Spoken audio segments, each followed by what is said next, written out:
പുതിയൊരു കൊച്ചു വീഡിയോയിലേക്ക് നിങ്ങൾക്ക് എല്ലാവർക്കും സ്വാഗതം. ഞാൻ നിങ്ങളുടെ സ്വന്തം സുരേഷ് പൂനൂർ, പൂനെ. ഇന്നിവിടെ നടന്ന ഒരു സംഭവത്തിൻ്റെ പശ്ചാത്തലത്തിലാണ് ഞാൻ നിങ്ങളോട് ഈ കാര്യം പറയാൻ പോകുന്നത്. ഒരാൾ ചോദിച്ചു, നമ്മെ സ്നേഹിക്കുന്നവർ നമ്മെ വിട്ടുപോയാൽ നമ്മൾ എന്ത് ചെയ്യും? നമ്മെ സ്നേഹിക്കുന്നവർ നമ്മളെ വിട്ടുപോയാൽ നമ്മൾ എന്ത് ചെയ്യും? കാരണം നമ്മൾ അത്രയും ആത്മാർത്ഥമായി സ്നേഹിക്കുന്ന ആളുകൾ നമ്മളെ വിട്ടുപോകുമ്പോൾ നമ്മളാകെ തകർന്നു പോകും, അല്ലേ?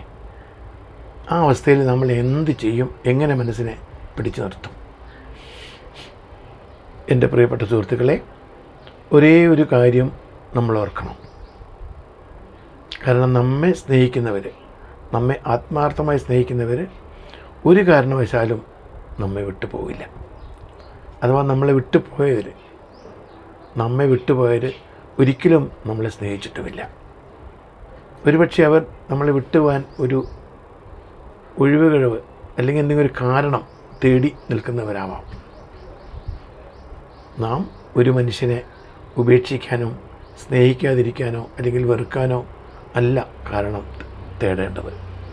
എന്നും കാരണം കണ്ടെത്തേണ്ടത് ഞാൻ എന്തുകൊണ്ട് സ്നേഹിക്കാതിരിക്കണം എന്നൊരു തോന്നലിൽ നിന്നാവണം.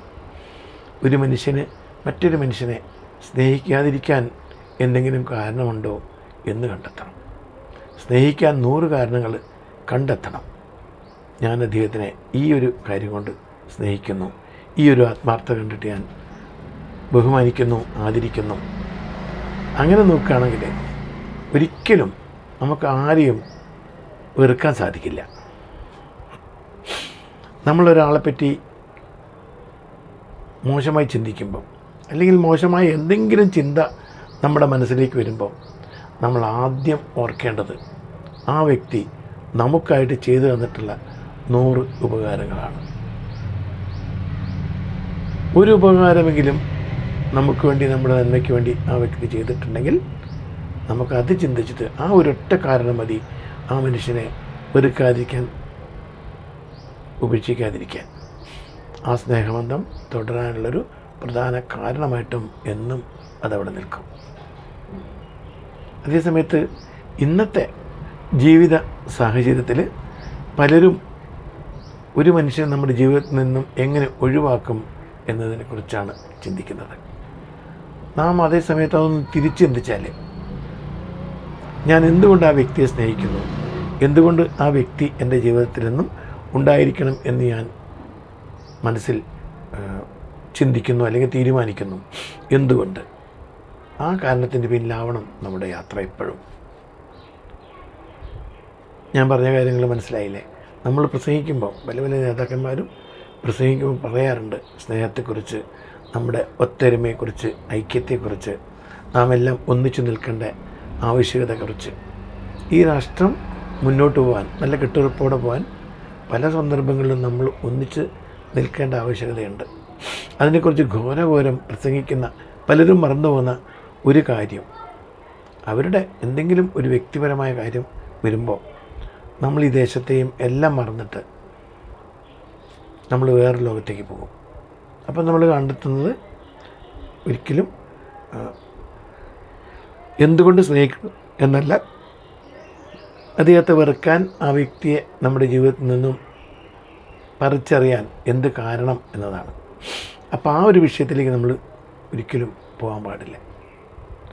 ഒരു വ്യക്തിക്കെതിരായി ഒരു തീരുമാനം എടുക്കുമ്പോൾ ചിന്തിക്കുക, 100 വട്ടം ചിന്തിക്കുക, ഞാൻ ഈ തീരുമാനം എടുക്കുന്ന സമയത്ത് എൻ്റെ മാനസിക നില എന്താണ്? ഒരിക്കലും തീരുമാനം എടുക്കുമ്പോൾ നിങ്ങൾ ക്ഷുഭിതരായിരിക്കരുത്. ദേഷ്യത്തോടെ, കോപത്തോടെ, എടുത്തുചാട്ടത്തോടെ, വാശിയോടെ, വെറുപ്പോടെ എടുക്കുന്ന തീരുമാനങ്ങളൊക്കെ നമ്മുടെ നാശങ്ങളിൽ ചേരും എന്നാണ് ചരിത്ര സത്യങ്ങൾ തെളിയിച്ചിട്ടുള്ളത്. എപ്പോഴും ഒരാളോട് നമ്മൾ മറുപടി പറയുമ്പോൾ ആ ദേഷ്യം മാറാൻ കുറച്ച് നമ്മൾ കാത്തിരിക്കണം. പെട്ടെന്ന് മറുപടി നമ്മളെ മനസ്സിൽ വരാം. ചുട്ട മറുപടി കൊടുക്കാൻ നമുക്ക് അറിഞ്ഞിട്ടുമല്ല, പ്രത്യേകിച്ച് മലയാളി. ആ സമയത്ത് ഒരു ഒന്ന് നിൽക്കുക, 1 മിനിറ്റ് വെയിറ്റ് ചെയ്യുക, ഒരു 10 വരെ എണ്ണുക. 1 2 3 4 5 6 7 8 9 10. ഈ 10 വരെ എത്തുന്ന അല്ലെങ്കിൽ 10 വരെ എണ്ണുന്ന ആ സമയം കൊണ്ട് നിങ്ങളുടെ മാനസികമായൊരു വ്യത്യാസം വന്നിട്ടില്ലെങ്കിൽ മാത്രം തീരുമാനം എടുക്കുക. 10 കൊണ്ട് നിങ്ങളുടെ മനസ്സ് മാറുന്നില്ലെങ്കിൽ വീണ്ടും 10 വരെ എണ്ണുക, എന്നിട്ടുമില്ലെങ്കിൽ വീണ്ടും 10 വരെ എണ്ണുക. എന്തായാലും നിങ്ങളൊരു മറുപടി അവസ്ഥയിൽ കൊടുക്കുന്നുണ്ടെങ്കിൽ എപ്പോഴും നിങ്ങൾ മാനസികമായിട്ട് നല്ല രീതിയിലാവണം. ആരോഗ്യപരമായ അല്ലെങ്കിൽ ആരോഗ്യമുള്ള ഒരു മനസ്സ് അല്ലെങ്കിൽ ഒരു ചിന്ത നിങ്ങളിൽ ഉള്ളപ്പോൾ വേണം മറുപടി കൊടുക്കാൻ. എങ്കിൽ മാത്രമേ ഒരു കൃത്യമായ മറുപടി, ഒരു യുക്തിപൂർവമായ മറുപടി നിങ്ങൾക്ക് കൊടുക്കാനാവൂ. അത് ന്യായമാവണം. ആരോടും നമ്മൾ അനീതി കാണിക്കാൻ പാടില്ല. അപ്പം അങ്ങനെ ഒരു അവസ്ഥയിൽ നമ്മൾ എത്തണമെങ്കിൽ തീർച്ചയായും നമ്മുടെ തീരുമാനം ഉറച്ചതായിരിക്കണം. ആ തീരുമാനം എടുക്കുന്ന സമയത്ത് നമ്മുടെ മാനസിക സ്ഥിതി ആരോഗ്യപരമായിരിക്കണം. എന്നാൽ കോപം പാടില്ല, എടുത്തിയാട്ടം പാടില്ല. അങ്ങനെ ഒന്ന് ചിന്തിച്ച് നോക്കൂ. എങ്കിൽ നിങ്ങൾക്ക് ആരോടും ജീവിതത്തിൽ കോപിക്കേണ്ടി വരില്ല.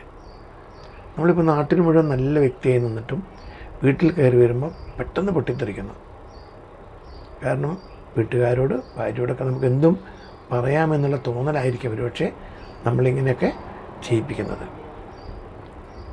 നമ്മൾ പുറത്തു പോയി വരുമ്പോൾ വീട്ടിലെ എല്ലാ കാര്യങ്ങളും ശ്രദ്ധിക്കുന്നതും ആ ജോലി ചെയ്യുന്നതും നമുക്ക് വേണ്ടി എല്ലാം വേണ്ട രീതിയിൽ കൊണ്ട് നടത്തുന്നതും നമ്മുടെ വീട്ടുകാരാണ്, ഭാര്യയാണ്, മക്കളാണ്.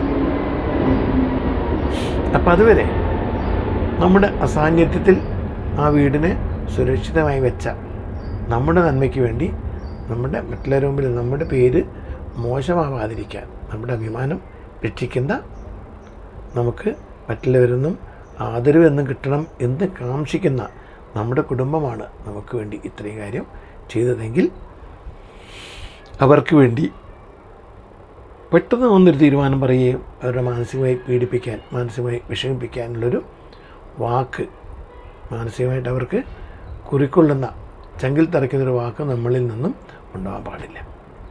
പലപ്പോഴും ഇത് ഞാൻ ഈ പറയുന്ന കാര്യം സാധിക്കാൻ പ്രയാസമാണ്. പക്ഷേ ഈ കാര്യങ്ങളൊക്കെ നമ്മൾ പ്രാക്ടീസ് ചെയ്തിട്ട് വളരെ വളരെ പരിശീലനം,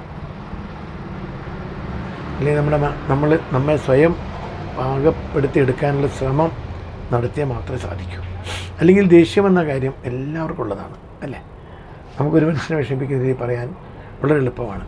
പക്ഷേ പറയുന്നതിന് മുമ്പ് ഞാൻ പറയുന്നത് ശരിയാണോ, നമ്മൾ കാണിക്കുന്ന നന്ദികേടാണോ, നമുക്ക് വേണ്ടി ഇത്രയും ഉപകാരം ചെയ്തൊരു വ്യക്തിയെ, അത് ഭാര്യയായാലും പെങ്ങളായാലും മകളായാലും മകനായാലും അച്ഛനായാലും അമ്മയായാലും ഒക്കെ, അയൽവാസിയായാലും എല്ലാം നമ്മളൊന്ന് ചിന്തിക്കണം. കാരണം ആ വ്യക്തിയെ മാനസികമായി വേദനിപ്പിക്കാൻ നമുക്ക് അധികാരമുണ്ടോ?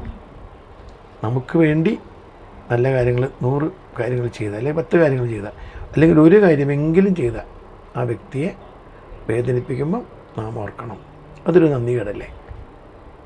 ഭാര്യയാണെങ്കിലും നമ്മുടെ കുടുംബത്തിന് വേണ്ടി ഒരുപക്ഷെ ജോലിക്ക് പോകുന്നുണ്ടാവില്ല, എങ്കിൽ കൂടി ഒരുപാട് വീടിൻ്റെ ശ്രദ്ധിക്കുന്നതും അവിടുത്തെ എല്ലാ കാര്യങ്ങളും നോക്കുന്നതും ജോലികൾ ചെയ്യുന്നതൊക്കെ ഈ ഭാര്യയെ നമ്മളൊരു നിമിഷം മുഴുവനായിട്ട് മറന്നിട്ട് നമുക്ക് തോന്നുന്ന പോലെ വിളിച്ച് പറയുന്നത് ശരിയാണോ? ഞാനീ പറയാൻ കാരണം എൻ്റെ അനുഭവത്തിൽ നിന്നാണ്. പലപ്പോഴും എനിക്കും അങ്ങനെ ഒരു ദേഷ്യം തോന്നിയിട്ടുണ്ട്, ഞാൻ പറഞ്ഞിട്ടുണ്ട്, പിന്നീട് ചിന്തിച്ചിട്ട് ദുഃഖിച്ചിട്ടുണ്ട്, സോറി പറഞ്ഞിട്ടുണ്ട്. അപ്പം നമ്മൾക്കൊരു സോറി ഒഴിവാക്കാം, അല്ലേ? ഒരു മനുഷ്യനെ കയറി മുറിച്ച ശേഷം പിന്നെ 100 സോറി പറഞ്ഞാലും ആദ്യം ഉണ്ടായതുപോലെ ഒരിക്കലും അത് ആ മുറിവ് ഉണങ്ങില്ല. ആഴങ്ങളിൽ ചെറിയൊരു വിഷമം ഉണ്ടാവും. പിന്നെ അടുത്തതുപോലെ സംഭവം ഉണ്ടാകുമ്പോൾ തീർച്ചയായും അവർക്ക് ആ കാര്യം ഓർമ്മ വരും, ആസ്വദിപ്പിക്കുകയും ചെയ്യും. അപ്പോൾ കഴിയുന്നതും അനിഷ്ട സംഭവങ്ങൾ ഇല്ലാതിരിക്കാൻ, മോശമായ സംസാരം, മോശമായ പെരുമാറ്റം നമ്മളിൽ നിന്നും ഇല്ലാതിരിക്കാൻ, വേദനിപ്പിക്കുന്ന വാക്കുകൾ നമ്മളിൽ നിന്നും പുറപ്പെടുവിക്കാതിരിക്കാൻ നമുക്ക് ആദ്യമേ ശ്രമിക്കാം. അത്രയേ ഉള്ളൂ. അത് കുടുംബ ഭദ്രതയ്ക്കും നമ്മുടെ സ്നേഹബന്ധങ്ങൾക്കൊക്കെ, അത് കുടുംബബന്ധമായാലും ഒക്കെ നമ്മളെ മുന്നോട്ട് കൊണ്ടുപോകാനുള്ള ഒരുപാട് സഹായകമാകുന്ന ഒരു കാര്യമാണ്. അപ്പോൾ നമുക്ക് ഒന്ന് ചിന്തിച്ചിട്ട് ചെയ്താലോ? ഓക്കെ, എല്ലാവർക്കും നന്ദി, നമസ്കാരം. എൻ്റെ ഈ വീഡിയോ, എൻ്റെ ഈ വാക്കുകൾ നിങ്ങൾക്ക് ഇഷ്ടമായെങ്കിൽ ലൈക്ക് ചെയ്യുക, കമൻറ്റ് ചെയ്യുക, അതുപോലെ തന്നെ സബ്സ്ക്രൈബ് ചെയ്യുക. ഇനിയും നിങ്ങൾ കേൾക്കേണ്ടതായിട്ട് ബെൽ ഐക്കോൺ കൂടി അമർത്തിയിട്ട് നമ്മുടെ സപ്പോർട്ട് ചെയ്യുക. Signing off, Suresh Poonoor, Pune.